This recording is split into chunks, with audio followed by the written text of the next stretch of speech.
The first mistake. The grand hall of the council shimmered with gold and crystal light. Dozens of alien leaders from across the galaxy sat in silence, their eyes glowing, their minds sharp. At the center stood Commander Vok, tall and proud, his scaled face showing no fear.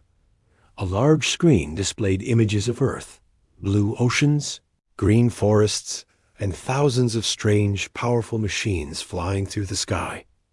Humans are growing. Fast, said one counselor. Too fast. They now have weapons that rival ours, another added. Their fleets multiply, and they expand without asking permission. A murmur spread through the chamber. Commander Vok raised his voice. They are a threat to galactic order. Earth must be put in its place. We must strike now before it's too late. But from the far end of the table, a different voice spoke, Dot. It was General Kale, one of the oldest warriors in the galaxy. His eyes were dull, but his voice held weight. I fought in the Blood Wars. I've seen many species, but I've never seen anything like them. Humans? Vok laughed. They are soft, emotional, primitive. Kale leaned forward. And that is what makes them dangerous. They are not like us. They do not follow rules. They adapt fast. They are not bound by logic in war. They fight with fury. And they never forget. The room fell quiet. Vok dismissed him with a wave. Enough of your stories, old one. We are ready. Our fleet is vast. Our weapons are unmatched. Earth will fall in a single strike. The vote was taken. Almost all agreed. War was declared. 3 days later, the alien invasion fleet left orbit. Over 700 ships moved through the stars in formation. Shiny, sharp, and confident. The fleet commander, Alrex, stood on his bridge, arms behind his back. As Earth came into view, "It's beautiful," his second-in-command whispered. Alrex nodded. Too bad it won't stay that way. But just as they prepared to send their ray, warning message to Earth's leaders, something odd happened. The screen blinked. Signal lost? Alrex asked. Yes, sir, replied the tech officer. Something's blocking us. Try again. Still nothing, and a chill swept through the bridge. One of the scout ships just minutes ahead disappeared from the radar. No explosion. No. Signal. Just gone. Maybe a system error, the officer said. But then a second ship vanished. And a third. Status? Alrex snapped. No answer. The communication tech turned pale. Sir, we're receiving something. A message. One line on it appeared in their native language, glowing in red across the screen. We saw you coming. Alrex's heart sank. Meanwhile, on Earth, deep inside a hidden command base, Commander Reyna stared at the satellite feed. The alien ships were entering orbit. She turned to her team. Is Project Phantom ready? A soldier nodded. Yes, Commander. All cloaked defense units are online. Reyna's lips formed a thin smile. Let them come. She tapped a button and spoke to all Earth command centers. Remember, we do not start wars. But when war comes to us, we end it? Back in space, the alien fleet hovered silently, trying to reorganize. We've underestimated them, Alrex said, his voice tight. Raise shields, prepare for surface strike. But it was too late. From behind Earth's moon, dozens of dark ships emerged, black as night, with no known markings. They didn't broadcast. They didn't warn. They just attacked. One alien cruiser exploded in seconds. Another was sliced in half by a beam of energy the aliens didn't even understand. Panic spread fast. This is not possible, shouted one officer. How can their technology be this advanced? Alrex knew the truth. They had made the first mistake. They had assumed Earth was just another world. They had ignored the warnings. And now, the stars would remember. Asterisk, they came for war. The sky above Earth was quiet. But in orbit, The alien fleet was breaking apart. Commander Alrex gripped the rail of his warship. His explosions flashed on distant screens. Half of his forward fleet was already gone, destroyed without warning. No visual of the attackers. No sound. Just darkness and death. These ships, they're invisible, his tactical officer said in fear. They're not even showing on radar. Alrex stared at the black space ahead. No, they're cloaked. They've built something we don't understand. Behind them, more of Earth's defense fleet arrived, sleek, quiet, and deadly. They didn't announce themselves. They didn't boast. They just fired. One alien destroyer tried to run. A single shot from a Terran ship sliced it in two. Alrex shouted, "Send a message to the humans. Offer a ceasefire now." The comms officer looked pale. They're not responding. No channels are open. They're ignoring us? They're hunting us, sir. On Earth, Commander Reyna stood in front of a massive 3D display inside Earth Command. Alien ships lit up red. Earth ships glowed blue. Red was disappearing fast. One general turned to Reyna. Do we respond to their surrender attempts? Reyna didn't look away from the screen. They chose war. They didn't offer mercy to our outposts. We warned them.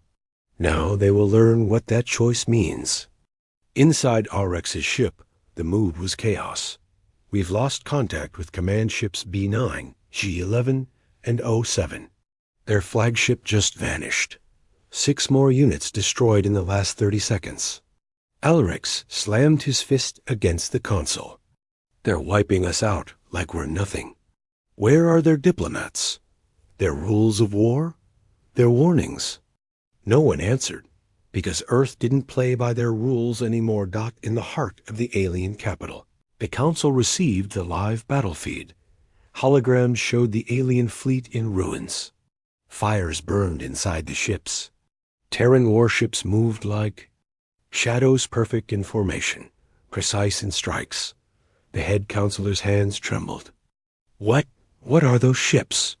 We've never seen designs like these. General Kale, the old warrior, stood in the corner, watching quietly. He spoke only once. I warned you. You didn't listen. Above Earth, the final alien cruiser tried. One last move. Alrex gave the order.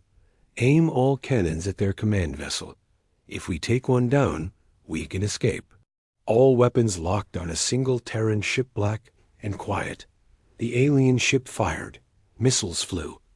For 3 seconds, it looked like a hit. Then, nothing. The black ship didn't even flinch. Suddenly, its hull lit up with red lines like veins waking up. A strange sound vibrated through space. It fired back. One shot. Alrex's ship disappeared in a white flash. Far below, in a quiet valley, a human child looked up at the sky and asked her mother, "Are there fireworks tonight?" Her mother smiled softly. "No, dear. That's just Earth protecting itself." In orbit, silence fell again. No more red dots. Only blue. Only Earth. Commander Reyna's voice echoed through Earth Command. All enemy ships neutralized. Debris collection begins. Prepare recovery units. Keep the Black Fleet cloaked until further notice. Another officer spoke up. No survivors? One escape pod ejected from the alien cruiser before it exploded. Shall we retrieve it? Reyna paused, then nodded. Bring it in. Let them carry back the story if they survive it. In the council chambers of the alien empire, a quiet. Panic grew. What do we do now? They have weapons we've never seen. They fought like they were waiting for us. Kale spoke once more, voice heavy with truth. This was not their first war. It was our first mistake. Earth silenced, the alien war fleet was gone. Not defeated in battle, not pushed back, not erased, not above. No enemy ship remained. Only burning debris floated in silence, circling the planet like lost memories. Inside the escape pod, the only survivor, an alien officer named Jarek, drifted in darkness. His body was injured, but his mind trembled more than his bones. His shaking hand reached for the emergency beacon. It blinked once, then twice, then stopped. Nothing responded. No voices. No rescue. No signal from his people. Just silence. The same kind of silence Earth had shown during the attack. Meanwhile, far from the battlefield, deep in space, the Alien Council received the final report. There were no visuals. No survivors. Only a chilling voice recording from Jarek's escape pod, filled with broken breath and fear. They didn't talk. They didn't even shout. They watched as we burned. We screamed. They didn't answer. They just ended us. Earth didn't fight a war. They carried out an execution. The room stayed still. Even the air felt heavy. No one spoke. Not even VOK. The silence from Earth had reached them, and it was louder than any weapon. Back on Earth, inside a massive underground base, Commander Reyna stood in a control room. Her officers surrounded her, eyes scanning screens and maps. No one was celebrating. No one was cheering. They were calm. They were quiet. Reyna finally spoke. Any reply from the alien government? A young officer shook his head. Still nothing. Their main network went dark 2 hours ago. They've stopped broadcasting across the galaxy. Good, she replied. Let them sit with it. Another officer spoke nervously. Should we say something? Issue a formal statement? Reyna turned to him, her voice low and certain. No, Earth does not explain itself anymore. Across the galaxy, news spread fast. Worlds that once laughed at humanity now locked their borders. Fleets were recalled. Training was increased. Diplomats panicked. Traders avoided Earth space like it was cursed. On distant planets, children asked, what happened to the ones who attacked Earth? And their parents answered only with silence. Because they knew the truth. They were gone. At a hidden research base on Mars. A group of alien scientists, part of a neutral species, monitored human behavior from afar. One of them, a researcher, named Ilra, watched footage of Earth's defense fleet moving without sound, destroying without effort, and vanishing afterward. He looked at his team. Do you know what scares me the most? They shook their heads. It's not the weapons. Not even their speed. Then what? Ilra's voice dropped. It's their silence. They didn't celebrate. They didn't threaten. They didn't warn. It's like they were disappointed. The others stared at him in confusion. But deep inside, they understood. Earth hadn't wanted to fight. It had simply ended what was forced upon it. In a military hospital under Earth's surface. Wounded soldiers rested in silence. Not many were injured. Earth had won fast. But the ones who had fought looked tired not from pain, but from memory. One young pilot stared at the ceiling. A nurse approached and asked, You okay? He nodded slowly. We didn't even see their faces, just their ships, just targets. He paused. They came thinking we were weak, but we weren't even angry. We were ready. The nurse nodded. The galaxy forgot what Earth went through in its own history. We didn't. Inside the Alien Council chambers, Vox stood before the others. His armor was cracked. His pride shattered. I take full responsibility, he said, voice heavy. I thought they were animals. I thought they could be broken. I was wrong. A new leader, one who had voted against the war, leaned forward. We can't defeat them. Not with ships, not with words. Then what? Another asked. The new leader whispered, We leave them alone, forever. Far beyond the stars, on a tiny mining colony, a merchant received a strange message. It was short, from an unknown Earth channel. Just one sentence. We are watching. He dropped the communicator. The message wasn't a threat. It was a reminder. Silent promise. Asterisk retreat is denied across the galaxy. Fear moved faster than light. In distant outposts and war stations. Alien fleets that had once marched toward Earth now turned back. Ships ran home. Captains destroyed flight logs. Some even wiped Earth's name from databases, as if that would protect them. But Earth remembered. And Earth was watching. One alien fleet near the edge of human-claimed space received a message. Return to your origin point. Identify yourselves. You have 30 seconds. The fleet commander, a veteran named Rollick, stood in disbelief. That signal came from nowhere. We see no ship. His officers scanned every frequency. Nothing. Just the quiet ticking of the countdown. Rollick hesitated. Ignore it. We're not involved. We didn't fire a single shot during the war. The timer reached 0. A moment later, their lead ship disappeared in a flash of white light. No explosion. No wreckage. Just gone. Then another ship vanished. Then another. Reverse course. Rollick screamed, but by then, it was already too late. Back. On Earth, in a command hub hidden beneath Antarctica's ice, Commander Reyna stood over a glowing table.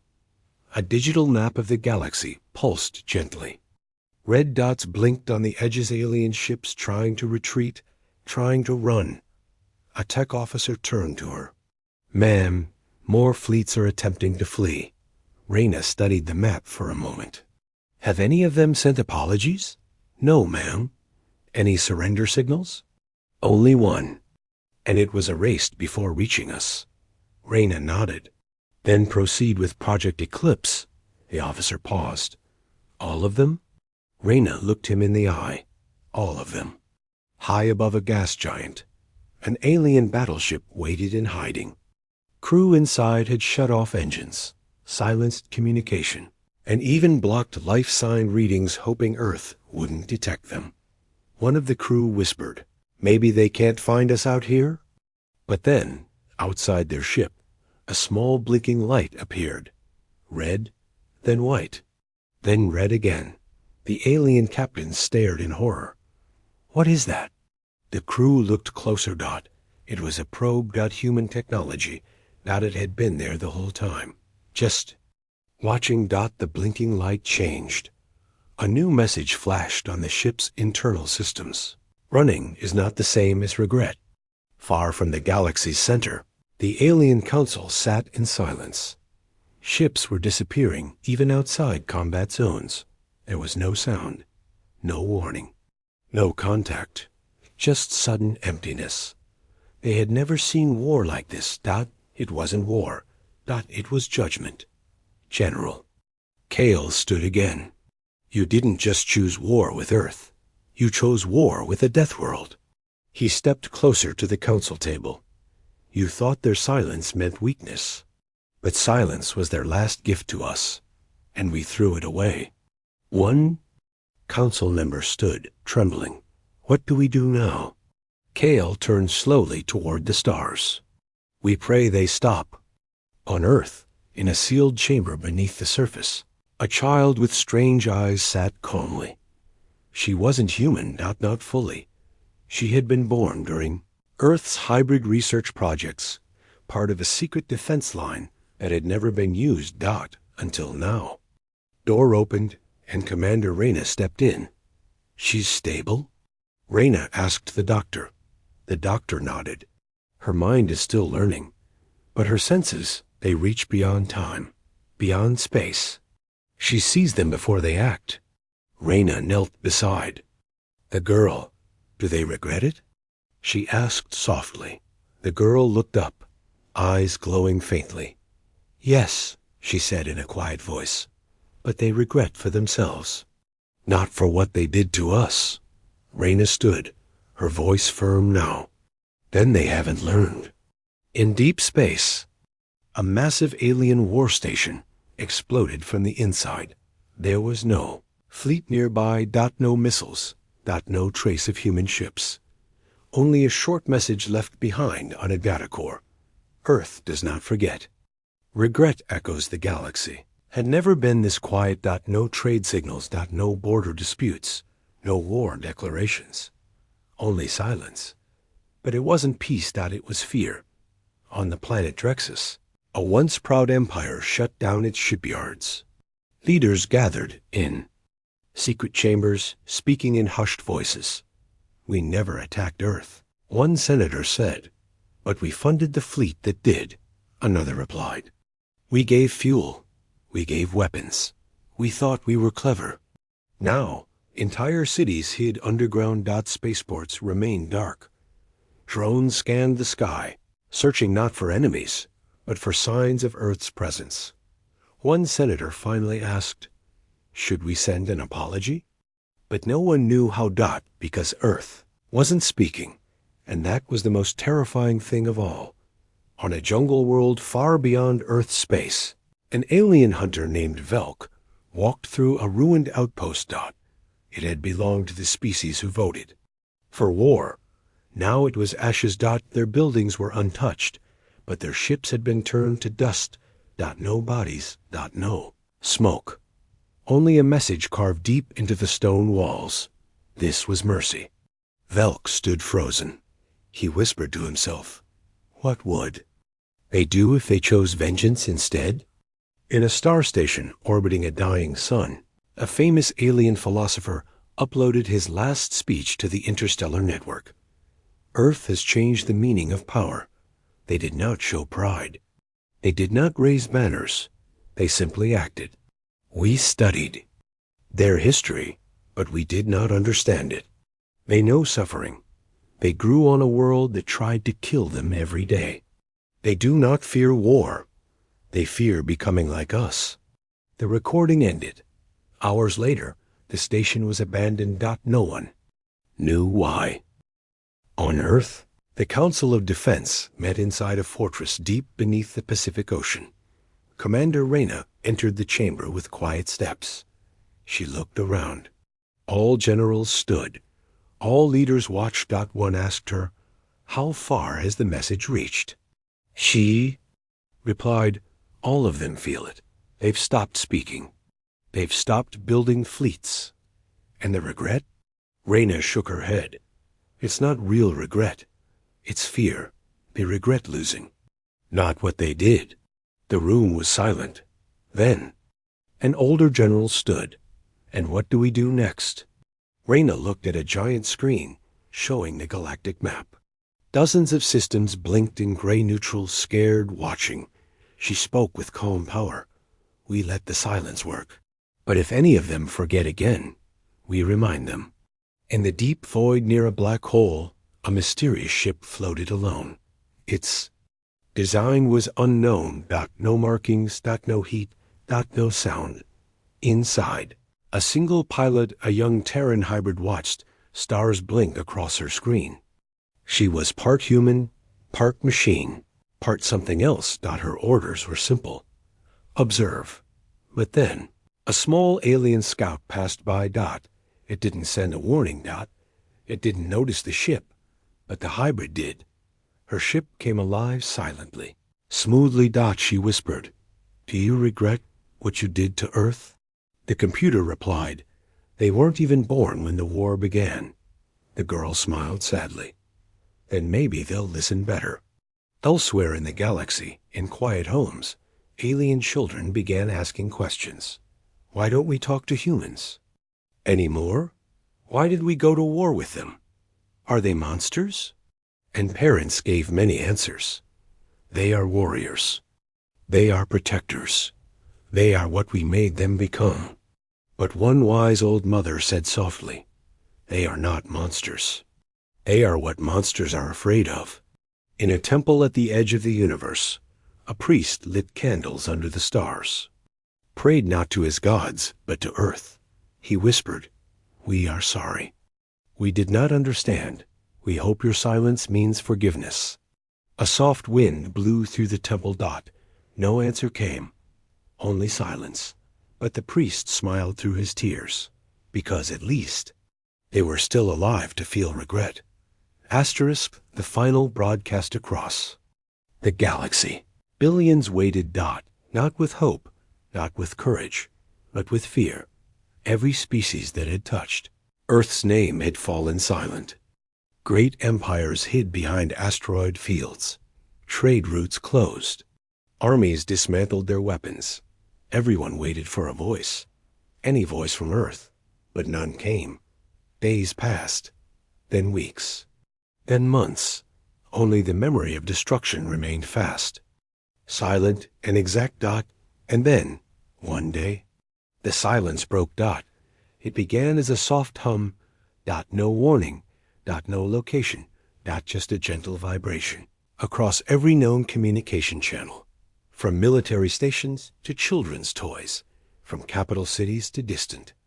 Colonies, every screen, every speaker, lit up with one symbol. Then came the voice. Calm. Female. Human. This is Earth. We offered peace. You chose war. We stayed silent to give you time to think. We are not your enemy. We do not wish to rule your stars. We do not want your land. We do not need your approval. But we are not prey. And we will never kneel. Let this be your last reminder. You looked at us and saw weakness. We looked at you and saw potential. But you threw that away. So now we are watching. The message ended. No reply was needed. No reply was possible. The stars dimmed, as if afraid to shine too bright. On a distant alien world, the old warrior Kale stood on a balcony, looking up at the sky. He had fought Earth once. He had survived. But survival didn't mean peace. He closed his eyes and whispered, "They gave us a chance to change. And we wasted it." Beside him, a young cadet asked, "Do you think they'll ever forgive us?" Kale replied, "That was their forgiveness. That message. That silence. They gave us everything we didn't deserve."